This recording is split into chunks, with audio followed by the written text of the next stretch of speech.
Okay. So hello, good day to everyone. I hope you're doing well and being safe. Today, I will be discussing various types of antihypertensive agents or drugs that could lower blood pressure. So blood pressure is normally should be less than 130/80. So the JNC 8 classification would define a normal blood pressure as systolic of less than 120 and a diastolic blood pressure of less than 80. There is what you call now a pre-hypertension or what you call a borderline blood pressure. It's not yet hypertensive, but among individuals with the systolic blood pressure of 120 to 139 or a diastolic pressure of 80 to 89 would be classified as pre-hypertensive, which could be at risk in developing hypertension. There are two types of hypertension. The stage 1, meaning the systolic blood pressure is between 140 to 159 or a diastolic pressure of 90 to 99. And stage 2, which is a systolic blood pressure of greater than or equal to 160 or a diastolic blood pressure of greater than or equal to 100. So for most cases, the cause of hypertension is not known. So they are essential hypertension. So therefore, it's very important to um, immediately lower down the blood pressure because of the complications I will describe later. But there would be instances that the elevation of the blood pressure could be just a reaction of the body towards a particular symptom. For example, the patient is complaining of difficulty of breathing, pain in any part of the body. That could trigger mild elevations of blood increase in blood pressure, but it does not necessarily equate to a patient having a hypertension. So it's very important to give symptomatic treatment first in order to reduce the blood pressure. Um, it rarely does hypertension also causes symptoms, even though there is a high prevalence of patients that would complain of dizziness, neck pain, difficulty breathing, and chest pain. Um, so it's very important that you base now your blood pressure elevation with a good and proper measurement of the that important vital sign. However, there would be you have to be aware that there are secondary hypertension, meaning there are disease states that could cause increase in blood pressure, such as these syndromes here. So it's very important, no, particularly in patients with that are young. They are less than 40 years old, and and these diseases would also have certain clinical manifestations. So in presence of clinical classical manifestations uh, in these particular disease states with an elevation of blood pressure, especially in a young individual, meaning less than 40 years old, it's the elevation of the blood pressure could be related to one of these diseases, and therefore you need further workup to in order to diagnose and um, give definitive diagnosis to these cases, and giving antihypertensive lowering treatment, or if there is a disease specific management that you can give, you have to give that particular treatment. So blood pressure um, is maintained by moment-to-moment regulation of the cardiac output and the peripheral vascular resistance. So simply put, no? So blood pressure is an equation, which is a product of cardiac output and systemic vascular resistance. So in peripheral vascular resistance is exerted at the three anatomic sites, which is at the arterioles, the postcapillary venules, which are the capacitance vessels, and the heart. There's also the important role of the autonomic nervous system, particularly the sympathetic nervous system, because it can also increase heart rate, cardiac output, and vasoconstriction that could also elevate the blood pressure. The opposite, the parasympathetic nervous system, lowers this time the heart rate and the cardiac output to lower the blood pressure. Heart rate is part of the cardiac output because cardiac output, if you would remember, physiology is a product of heart rate and stroke volume. The adrenal glands also are involved in this regulation of the blood pressure because they secrete hormones such as epinephrine and norepinephrine that can influence blood pressure by affecting the heart rate, cardiac output, and the tone of these blood vessels. And finally, the kidneys regulate the blood pressure by controlling the volume of blood in the body through the renin-angiotensin-aldosterone system. But first, we will discuss the importance of postural baroreflex, which is a physiological mechanism that helps maintain blood pressure when a person changes posture, such as standing up from a sitting position. When a person stands up, the blood tends to pull in the legs due to gravity, which would lead to a physiologic decrease in blood pressure. The postural baroreflex responds to this change by increasing the heart rate and constricting blood vessels in order to maintain adequate blood flow in the upper areas of the body, particularly in the brain. So, the postural baroreflex works um, in such a way that first it detects sudden changes or any changes of the blood pressure. There are those baroreceptors, which are specialized nerve endings in the carotid sinus in the aortic arc that detects these sudden decreases in the blood pressure. Now, these baroreceptors now send signals to the brain, particularly in the medulla oblongata. Then the medulla activates the sympathetic nervous system, which since I mentioned earlier, stimulates an increase in the heart rate and vasoconstriction. Therefore, now because of this increase in heart rate and vasoconstriction, that now increases both the cardiac output and the systemic vascular resistance respectively. They help restore blood pressure to normal levels. So it's very important that there are also several disease states that can affect the function of this postural baroreflex, which leads to poor regulation of the blood pressure. For example would be autonomic neuropathy. So damage to the nerves, such as in diabetes or in Parkinson's, can impair the function of the postural baroreflex. Heart failure, it can weaken the heart's ability to pump blood. So therefore, it's unable to adjust to the increased demand of the heart or due to increased metabolic demands or oxygen demand. And therefore, it also impairs the baroreflex function. And then there are also certain medications that can affect the postural baroreflex. So while postural baroreflex gives an immediate control of the blood pressure, the kidney now is primarily responsible for the long-term blood pressure control. So, for example, there's a reduction in renal perfusion. So, it leads to intrarenal redistribution of the blood flow and increased reabsorption of salt and water. In addition, decreased pressure in the renal arterioles as well as the sympathetic neural activity by the beta receptors stimulates the production of renin. Renin acts on angiotensinogen protein produced by the liver to convert into angiotensin 1. It is then converted to angiotensin 2 by the enzyme angiotensin converting enzyme, primarily found in the lungs.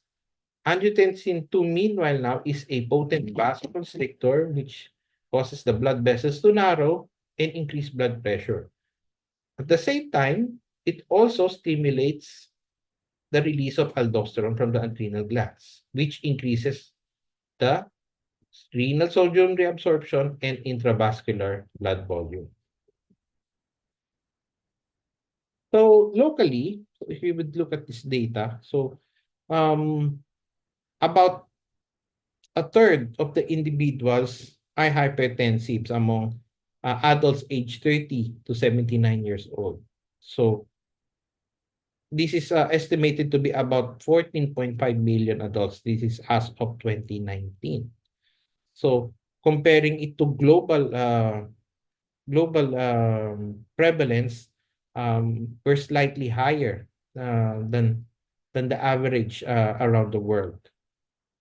However, there's only a very small percentage, a slight majority, 52% of individuals that are diagnosed with hypertension. And then only almost a third of these patients are treated, and more more importantly, only 17% or less than one-fifth of individuals with hypertension have controlled blood pressure. So definitely there's underdiagnosed, undertreated, and therefore there's a poor control of blood pressure among Filipinos.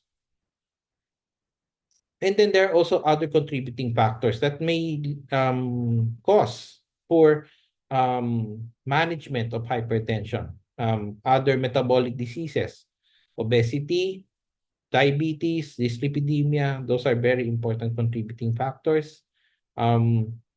Lifestyle factors are very influential also in the increase in high prevalence of hypertension in the country, such as stress, lack of exercise, and diet, no? Particularly because of now the high dietary salt in the diet in the majority of foods that are found in our country today.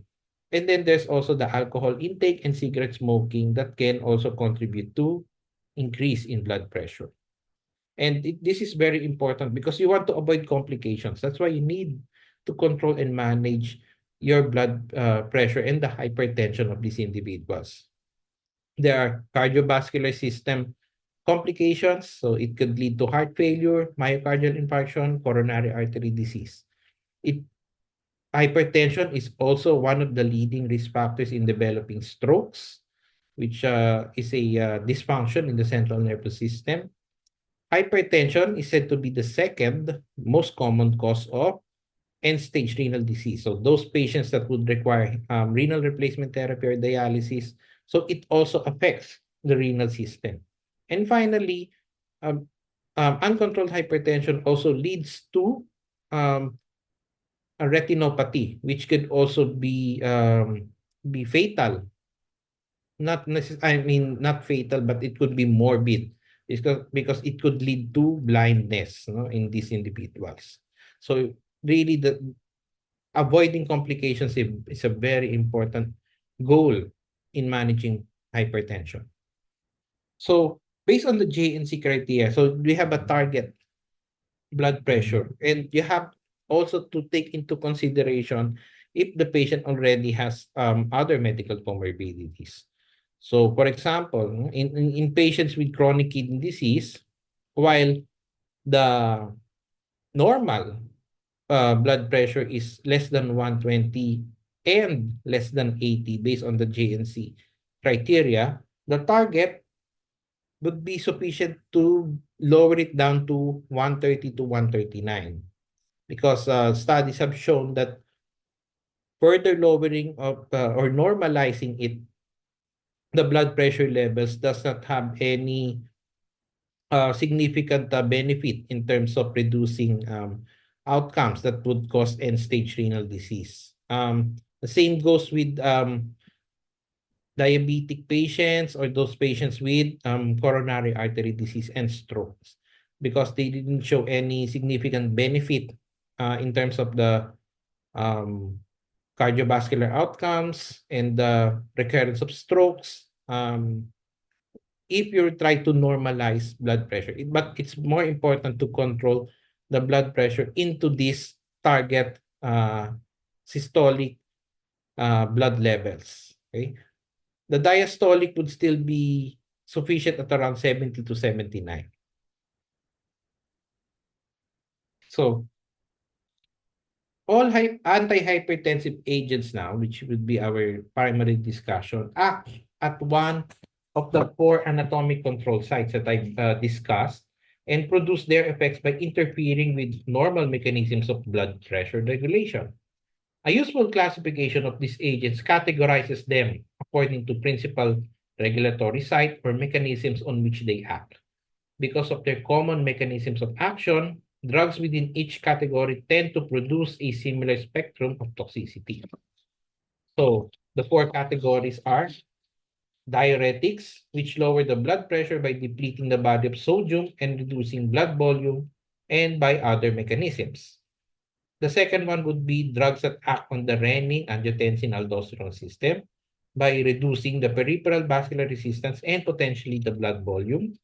The third one would be the vasodilators that reduces pressure by relaxing vascular smooth muscle, by dilating resistance vessels and increasing their capacitance. And finally, the sympathoplegic agents that lowers blood pressure by reducing peripheral vascular resistance, inhibiting cardiac function, and increase venous pooling in capacitance vessels. So let's go to the first one, which are diuretics. Again, they lower blood pressure primarily by depleting the body sodium stores. Initially, diuretics reduce blood pressure by reducing blood volume and cardiac output. Peripheral vascular resistance may increase though with diuretic use. But after around 6 to 8 weeks, the cardiac output returns to normal, while the peripheral vascular resistance now lowers down or declines. Sodium is believed to contribute to vascular resistance by increasing vessel stiffness and neural reactivity, possibly related to the change in the sodium-calcium exchange with the resultant increase in cellular calcium. So they could be effective in lowering blood pressure by around 10 to 15 millimeters mercury. And it provides a sufficient treatment if the hypertension is just mildly elevated. In more severe cases of hypertension, they should be used in combination with sympathoplegic and vasodilator drugs, and even in drugs that act on the renin-angiotensin-aldosterone system to control the tendency towards sodium retention caused by these agents. So there are three main groups. The first one will be the thiazide diuretics, which are given for mild to moderate hypertensive patients with good renal and cardiac function.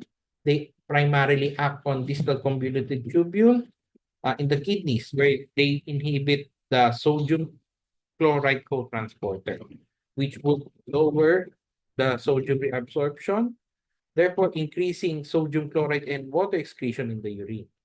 I think you have a separate discussion in diuretics, but I would just discuss them in passing.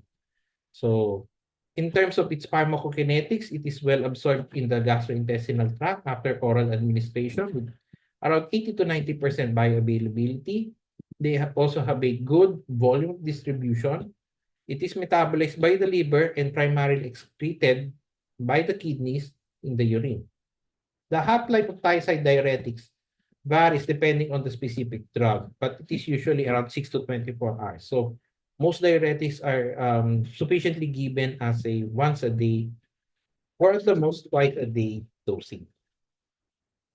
So the example would be hydrochlorothiazide and chlorothiazide. These are diuretics that are available locally. Loop diuretics, such as furosemide, bumetanide, and ethacrenic acid, are potent diuretics now that acts on the loop of Henle. So it inhibits now the sodium potassium chloride co-transporter or the NKCC2. So again, this leads to increase in excretion of sodium chloride and even potassium, leading to a solvent drag of the water out in the urine. So it is a rapid and a very potent diuretic and very useful also, not just in hypertension, but also in fluid overload states, such as in heart failure, edema due to CKD, or even in cirrhosis. They are more effective in causing diuresis than the thiazides. Okay. And then the last one would be the potassium-sparing diuretics, such as spironolactone, amiloride, and triantherine. So now they now act on the distal convoluted tubule and the collecting duct. They reduce sodium reabsorption and potassium secretion, So again, leading to increased sodium and water excretion. But they don't increase they don't inhibit potassium reabsorption. So therefore, potassium levels are preserved, no, as compared to diazides and loop diuretics. So hypokalemia is a very common side effect of thiazides and loop diuretics, but not the potassium sparing diuretics. So some potassium sparing diuretics, such as the spironolactone, act as aldosterone antagonists. So as we mentioned earlier, it promotes sodium reabsorption and potassium excretion. Since spironolactone blocks the action of the aldosterone, it can further enhance sodium and water excretion while minimizing the loss of potassium in the urine. So the second class would be those drugs that affect the renin, angiotensin, aldosterone system. So again, this is I just described earlier the renin, angiotensin, aldosterone system. So from angiotensinogen to A1, and then the AT2, and then it now binds to the angiotensin receptors, which leads to vasoconstriction and aldosterone release. At the conversion of angiotensin 1 to angiotensin 2 is provided by or catalyzed by the angiotensin converting enzyme. But at the same time, the activity of the RAAS is it also activates the kinin bradykinin system, because in order to metabolize the bradykinin, ACE inhibitors also catalyzes them into inactive metabolism. So there are drugs here depending on the pathway which would inhibit, no, a certain step in the pathway of the renin, angiotensin, aldosterone system, and we will discuss them one by one. One that I would not put into detail would be aliskiren, which is a direct renin inhibitor. So it avoids now the production of angiotensin 1 from angiotensinogen. This was previously available in the market, but at present it's not anymore available due to the high prevalence of adverse events. So, but this was a very good drug which was just released around I think more than 15 years ago, but it was just available for a short time. Even in the United States, aliskiren is no longer available. And then the second, or probably the first class of agents that affect the RAAS system that is was discovered was the ACE inhibitors. So they inhibit the enzyme, the converting enzyme peptidyl dipeptidase, which hydrolyzes the angiotensin 1 to angiotensin 2. And also activates the bradykinin, which is a potent vasodilator that works at least in part by stimulating the release of nitric oxide and prostacyclin. So captopril is the most famous among these ACE inhibitors. The blood pressure lowering effect of captopril results from both an inhibitory action of the RAAS and stimulating action now on the kallikrein-kinin system. Now, because of the activation now of the kallikrein-kinin system, which increases the production of bradykinin, that now leads to an irritative effect, which also stimulates cough. So one of the common adverse events associated with ACE inhibitors is a non-productive cough because of an increased bradykinin production. Enalapril, meanwhile, is an oral prodrug that is converted by hydrolysis to a converting enzyme inhibitor. Lisinopril, also locally available, is a lysine derivative of the enalaprilat. Okay? Enalaprilat is the only inhibitor which is given parenteral, but it's not available locally. The others here, the Pril, Oexipril, Peripril, Ramipril, and Fluindapyr are long-acting members, no, of ACE inhibitors. They are prodrugs also, similar to enalapril. And they're converted to the active agents by hydrolysis, no, primarily in the liver. So they lower blood pressure by again decreasing the peripheral vascular resistance. Cardiac output and heart rate is not significantly affected, but unlike direct vasodilators, they don't cause reflex sympathetic activation and can be used safely in patients with ischemic heart disease.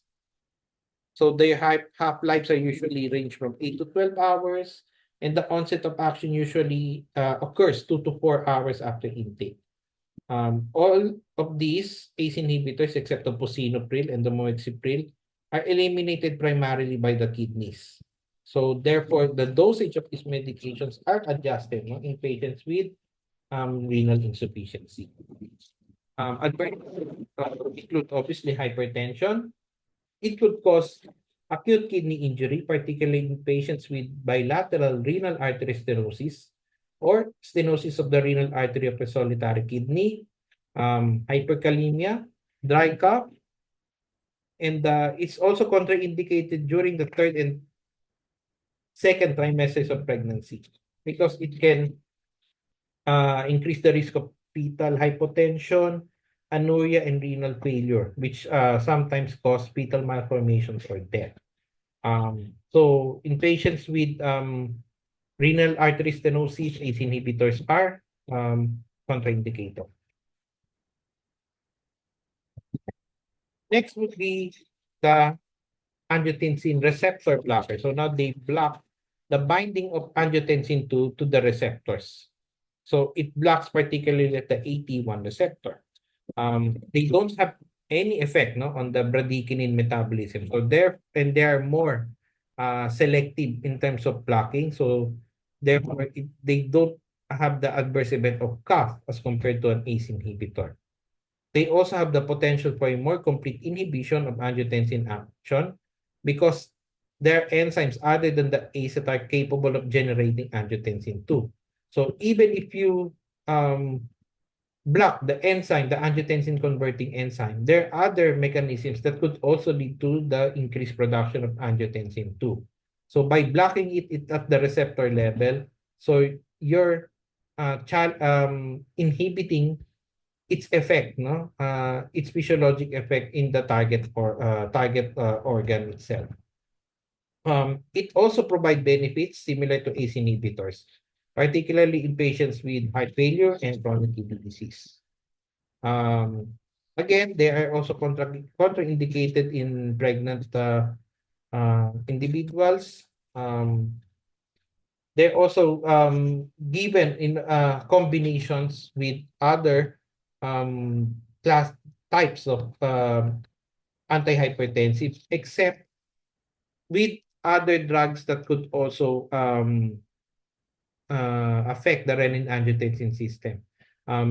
There are previous studies that have tried to investigate the efficacy and safety of angiotensin receptor blocker with an ACE inhibitor.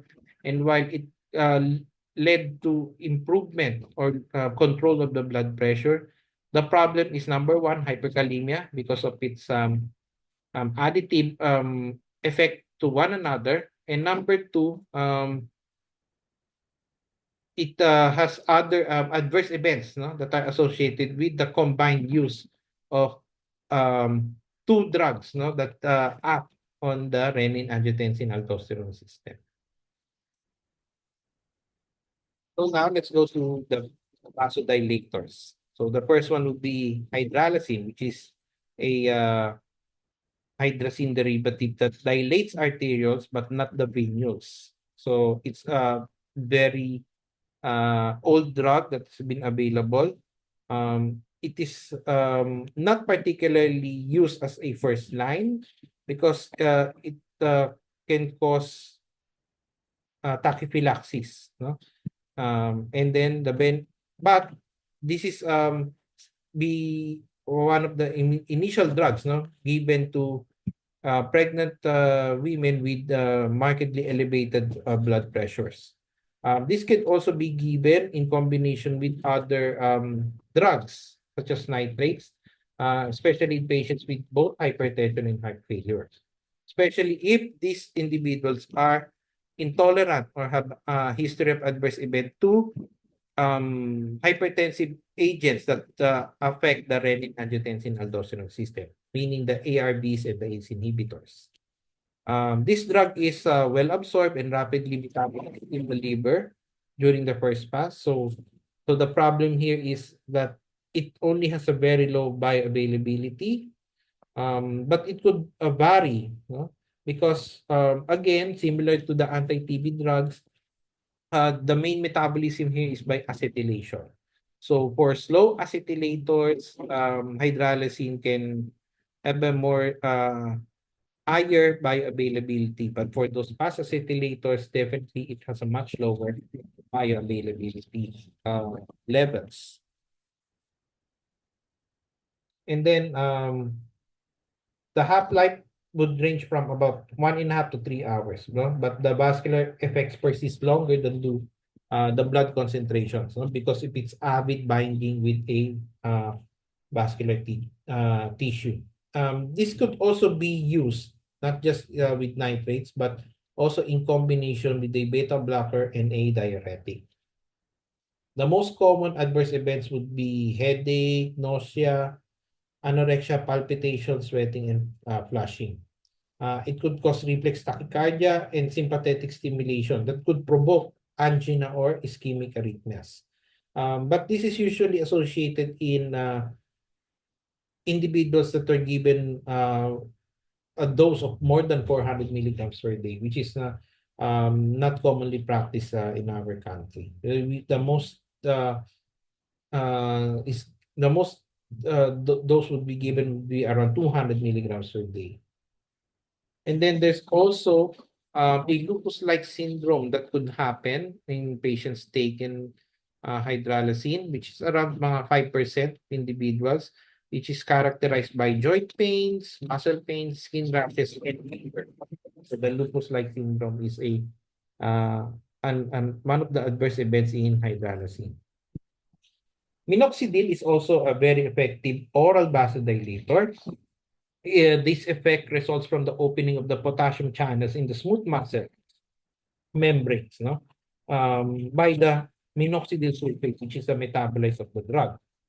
Now, the increased potassium permeability stabilizes the membrane at its resting potential and makes contraction less likely.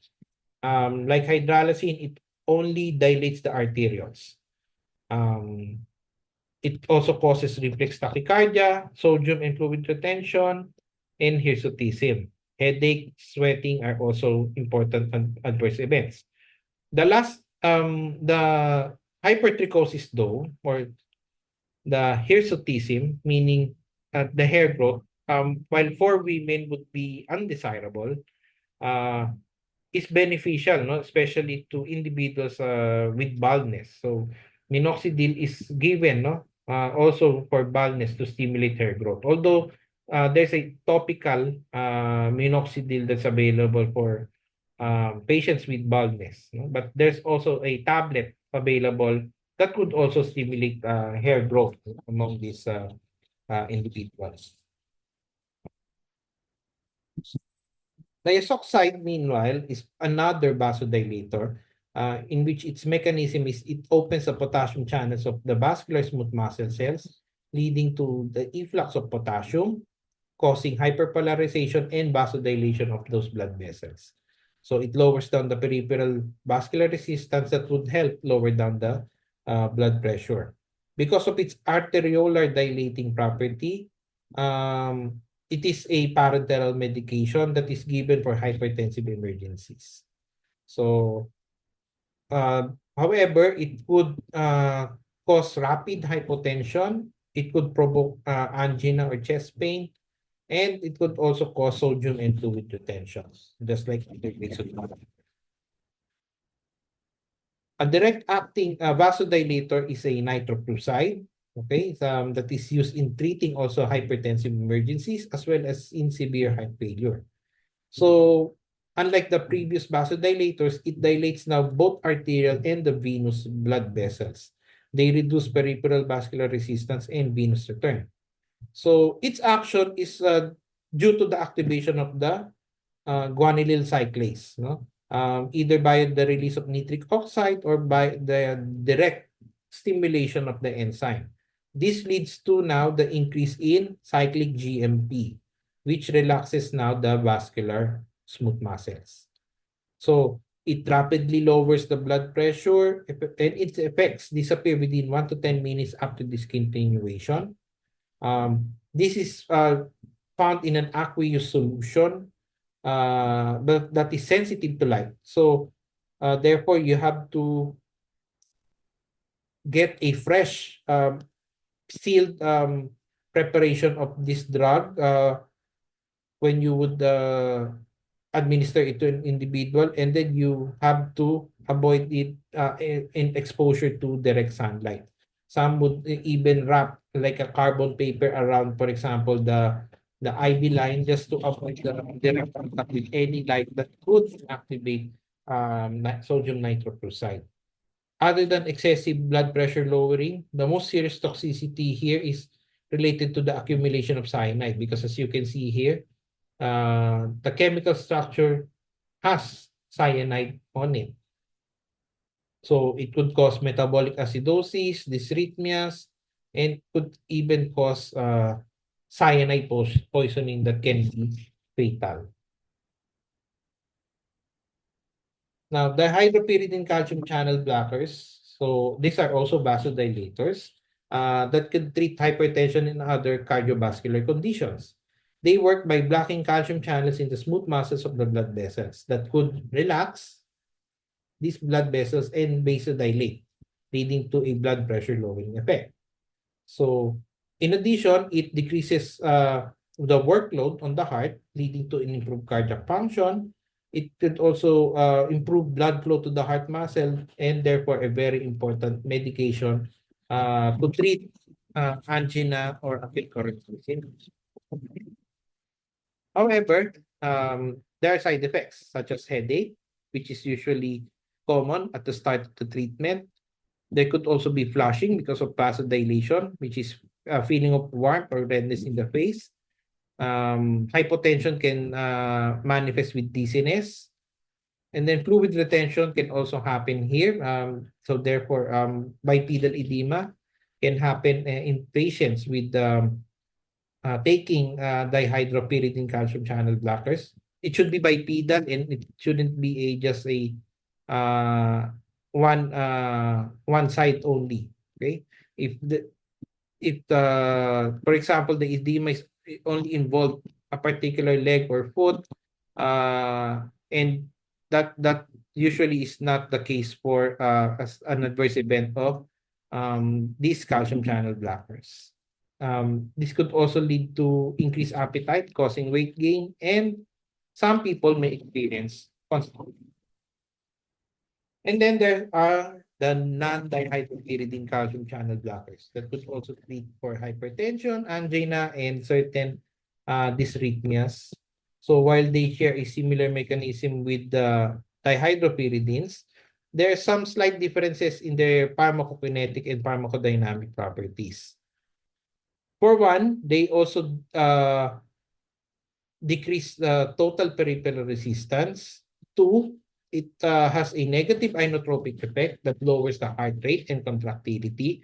So therefore, its beneficial effect in tachyarrhythmias. Diltiazem, for example, has a more pronounced effect on the atria, while verapamil has a more balanced effect on both the atria and the ventricles. Both of these drugs are well absorbed from the gastrointestinal tract. So their bioavailability is at around 80 to 85%. They have a good volume of distribution. Diltiazem is extensively metabolized by the liver, while verapamil is metabolized to a lesser extent in the liver. And then finally, both drugs are primarily excreted in the urine, with a small amount excreted in the feces. The half-life of diltiazem is a little bit shorter than the verapamil. They can cause bradycardia, hypotension, headache, dizziness, flushing, constipation, and in some cases, edema, but less common than the uh, the dihydropyridine calcium channel blocker. Methyl dopamine is the analog of L-dopa, which is converted to the alpha-methyl dopamine and alpha-methyl norepinephrine. So now this pathway directly parallels the synthesis of norepinephrine from the dopamine, the dopaminergic pathway. So the alpha-methyl norepinephrine is stored in the adrenergic nerve vesicles, where it replaces norepinephrine and is released by nerve stimulation to interact with synaptic andrenoceptors. So this replacement of norepinephrine, however, is not responsible for its antihypertensive effect. Because the alpha methyl norepinephrine release is an effective agonist of the alpha adrenoceptors that mediates now the peripheral sympathetic constriction of the arterioles and venules. So therefore, it lowers down the peripheral vascular resistance and the heart rate. Methyl dopa enters the brain via an amino acid transporter. The usual oral dose, it produces its maximal antihypertensive effect in about 4 to 6 hours, but its effect can persist even longer for about 24 hours. Because the effect depends on the accumulation and the storage of the metabolite, the action persists after the parent drug has disappeared from the circulation. Another advantage of this drug is this is again a drug that can be safely given to pregnant women, and usually one of the first line oral medications, no, in hypertension of pregnancy. The most common undesirable effect though would be sedation, particularly at the start of treatment. With long-term therapy though, persons may complain of persistent mental lassitude and impaired mental concentration. Nightmares, mental depression, vertigo, and extrapyramidal signs and symptoms may occur uh, at around 5 to 10% because of its relation to the dopaminergic system. Another important adverse event here is that it could also cause the development of a false positive homestead, which occurred in about 10 to 20% of these patients. But this is usually associated with overdose, meaning medication taken for more than 1 year. And this would be very difficult because it could affect, no, in terms of it could affect you, and especially if you want to use an independent Coombs test is a positive test that would indicate nicotine, and therefore it might be very difficult for you to initiate treatment because you might suspect that the patient might have anemia, which makes the transfusion a very futile management because it will just destroy the red blood cells from the donated blood. So it's very important to discontinue the drug first for a while and then repeat the Coombs test. And if it becomes negative, the positivity of the Coombs test can be directly related to the use of it.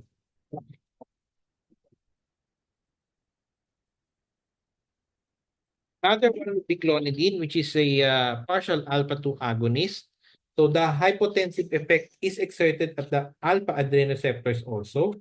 It reduces the sympathetic and increases the parasympathetic tone, which leads to the BP lowering and bradycardia.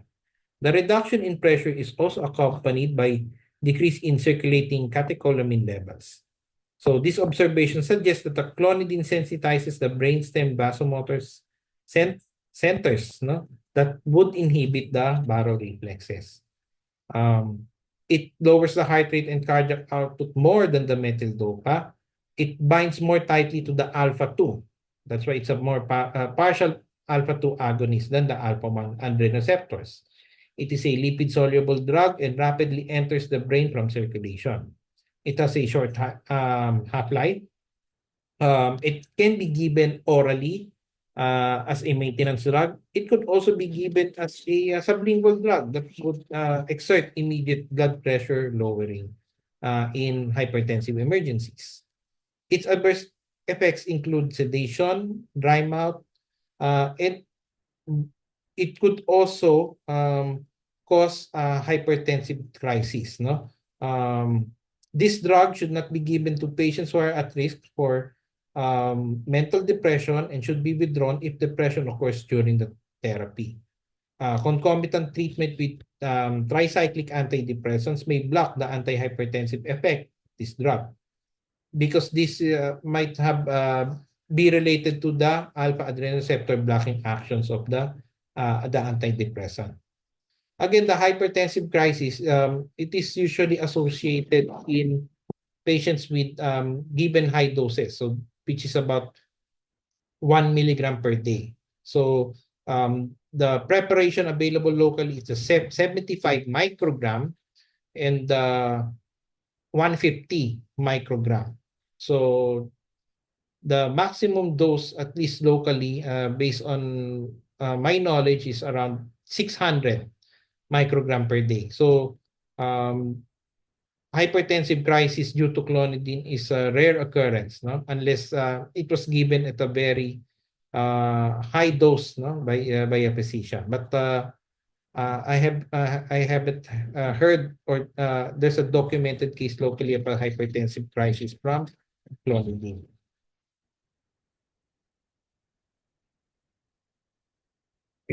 Guanethidine, which is an adrenergic neuron blocker, inhibits the release of norepinephrine from the sympathetic nerve endings.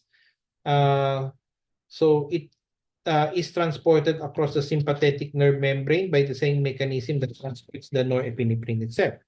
And the uptake is essential for the action of the drug because once the drug enters the nerve, no, so it depletes the nerve ending of the norepinephrine in the periphery. So it depletes no, the norepinephrine in that area, which leads to decrease in the peripheral vascular resistance and lowers down the heart rate also. It has a long half-life at around 5 days.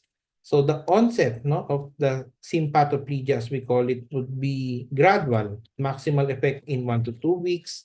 But it also persists for a comparable period even after you stop the drug. Uh, the dose should not be ordinarily be increased at intervals shorter than 2 weeks. So there should be a very slow, gradual increase of the drug if we're considering guanethidine as a medication for blood pressure. The therapeutic use of this is usually associated with orthostatic hypotension or hypotension following exercise, particularly if given in high doses. Um, they could be also associated with delayed or retrograde ejaculation. It commonly causes diarrhea, which results from increased gastrointestinal motility due to the parasympathetic predominance. So, and there are also other central nervous system effects because of its mechanism of action. So, this is poorly absorbed from the gastrointestinal tract. Again, as I mentioned, slow onset, and its metabolism is excreted in the urine. So, um, because of these side effects, it's not commonly used as a first-line antihypertensive medication. Rexartin, meanwhile, is an alkaloid which is extracted from the roots of an Indian plant, the Rowolfa serpentine. This was one of the first effective drugs used on a large scale in the treatment of hypertension. So it depletes the neurotransmitters in the storage vesicle of the central and peripheral nerve endings. So it uh, blocks its release by interfering with the vesicular membrane associated transporter or the VMAT. This effect occurs throughout the body, resulting in the depletion of these neurotransmitters in both central and peripheral neurons. The chromatin granules also of the adrenal medulla are also depleted of the catecholamines. At low doses, reserpine produces little postural hypotension. So most of the unwanted adverse effects results from the action on the brain or gastrointestinal tract. High doses of reserpine characteristically produce sedation, lassitude, nightmares, and severe mental depression. They could also cause extrapyramidal symptoms, no, resembling Parkinson's disease. This is probably due to the dopamine depletion in the corpus striatum. So this is contraindicated also in patients with history of mental depression. So this is also infrequently used as a first-line medication for hypertension. And then another sympathoplegic would be the beta blockers.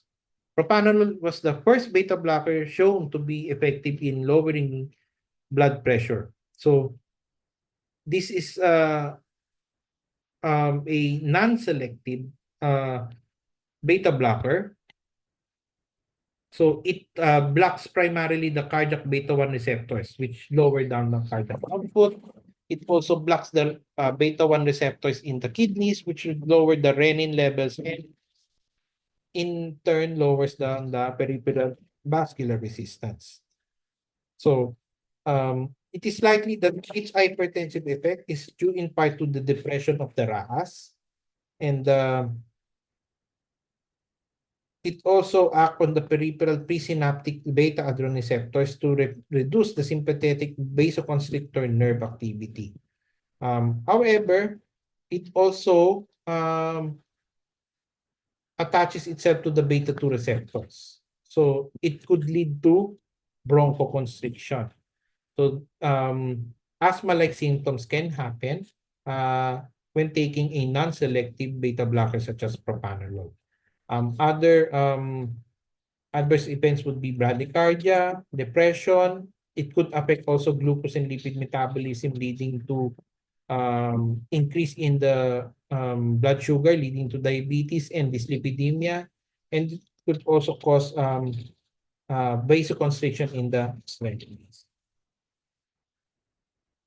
So it has a relatively low bioavailability, 30 to 50%, but this is still used and given orally. This is given not as a monotherapy, but also in combination with other drugs. This is a very effective drug, no? Especially in patients with hyperthyroidism. But yeah, it's cautious to give this medication if the patient is already taking verapamil, diltiazem, or digitalis, because these are, as I mentioned earlier, these are drugs that would also lower down the heart rate, and that could cause severe bradyarrhythmias, like it could lead to AV block, for example, and that would lead to further depression in the contractility of the heart of an individual. Now, the non-selective beta blockers now are replaced by more cardioselective um, beta blockers, and they're now more widely used as compared to propranolol. So the two drugs in forefront are metoprolol and atenolol. Metoprolol is approximately similar in potency to propranolol by inhibiting the beta 1 receptors, okay? But it is less potent in terms of its effect in the beta 2 receptor. So therefore, the bronchoconstriction effect that happens in non-selective beta blockers is not common, no, in cardioselective beta blockers. Although cardioselectivity is not complete, again, it causes less bronchial constriction. This is extensively metabolized in the liver by the CYP2D6. So there's also a high first pass metabolism. It has a relatively short half-life of 46 hours. But there's already a extended release preparation for these drugs. So you can give this once a day. Most of the time, these drugs are given twice a day. Atenolol, meanwhile, while not extensively metabolized like metoprolol, uh, is less potent in terms of beta 1 blocking effect. So atenolol is also usually given at least twice a day um, as a drug, no, usually in combination also with the other antihypertensive agents. Um, Adverse events are the common would be hypotension, bradycardia, and atenolol should be avoided if the patient is already have um, renal insufficiency or renal failure. Other non-selective beta agonists, which is commonly given locally, would be yan, yung bisoprolol and nadolol. So nadolol is excreted renally while bisoprolol is excreted using the hepatic metabolism. Um, they can be effective also, but more usually in combination with other antihypertensives as well. And then finally, the last sympathoplegics would be the alpha-1 blockers, which is prazosin, terazosin, and doxazosin. So they block alpha-1 receptors in the blood vessels, both in the arterioles and the venules. They produce less reflex tachycardia than the other non-selective alpha antagonists. They reduce arterial pressure by dilating both resistance and the capacitance vessels. So however, retention of salt and water occurs when these drugs are administered without a diuretic. So usually they are given with diuretics to avoid edema in this case patients. Um, these drugs are also given, no, primarily in men with concurrent hypertension and benign prostatic hyperplasia because of the alpha-1 blocking effect also in the prostate. Terazosin is extensively metabolized but undergoes very little first-pass metabolism and has a half-life of 12 hours. Doxazosin, meanwhile, has a intermediate bioavailability about 60 to 70% with a half-life of 22 hours, which is very low.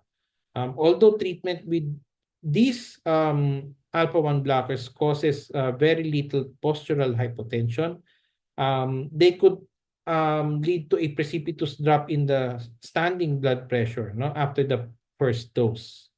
So for this reason, the first dose should be a very small and should be given at bedtime. Hence, usually the alpha-1 blockers are given at night before sleeping. And then the first dose phenomenon is more common in patients with volume depletion, in patients with dehydration or salt depleted. So, but otherwise, the fluid retention, the dizziness and headache are uncommon adverse events. Dizziness, palpitations, headache can also occur in these patients. So, finally, okay, so most of the drugs that I discussed would be drugs that are given as a maintenance medication in order to gradually lower down the blood pressure. But I've stated some of the medications that were used or given to rapidly lower blood pressure because there could be what you call a hypertensive emergency or hypertensive urgency. The difference of the two is that the hypertensive urgency is a okay, there. So if there is an elevation of the systolic blood pressure of more than or equal to 180 and or a diastolic blood pressure of more than 110 and there's a target organ damage, it is a hypertensive emergency as well. But if there's only an elevation of the blood pressure or a elevation of the mean arterial pressure more than 130, it is hypertensive urgency. Okay? So you have to also check, no, if the patient, for example, is pregnant, so preeclampsia, patient has a goiter, so it could be due to hyperthyroidism, renal artery stenosis, and even stroke. So those are, and even aortic dissection and acute coronary syndrome. So those are the locally prevalent causes of severely elevated BP with associated comorbidities. But as I mentioned, complications can also happen in relation to uncontrolled or severely elevated blood pressure. And therefore, you have to aggressively treat these individuals and do initial diagnostic tests. So if you identify an underlying disease process like this one, you should manage it in conjunction with the management of these diseases. But if based on your initial assessment and initial workup, there is no known cause of the severe elevation of the blood pressure, you have to give already an IV antihypertensive. So the most common drug that is given is nicardipine or hydralazine. Nitroprusside is also given, but the problem is the availability in some centers. So usually they would give nicardipine or hydralazine, especially in pregnant women. So they would give first hydralazine. But nicardipine can also be given in pregnant women, no? Especially if there's a hypertensive emergency. Your target is to reduce the mean arterial pressure to by 20% within 1 to 2 hours, or lower it down to less than 160 to 110 within 24 hours. Um, at present, I'm directly involved in the guidelines on hypertensive emergencies. So, but the process is still ongoing. So this could change. No, the target blood pressure could change. The medications could be altered also. You can also you can still give clonidine, for example, um, as a blood pressure lowering drug. Some would give also captopril. You can give it also sublingually. So oral tablets as a BP lowering drug and is also an option. Um more the but if the patients cannot take it sublingually, like for example, the patient is a stroke and has a depressed sensorium that would makes that person unable, no, to follow that the directive. Giving antihypertensive agents would be the first line management in uh, hypertensive emergencies. Okay, so that's it for our discussion today. And if you have questions, you can message me, and I'll be glad to answer your questions. And with this, thank you and good day.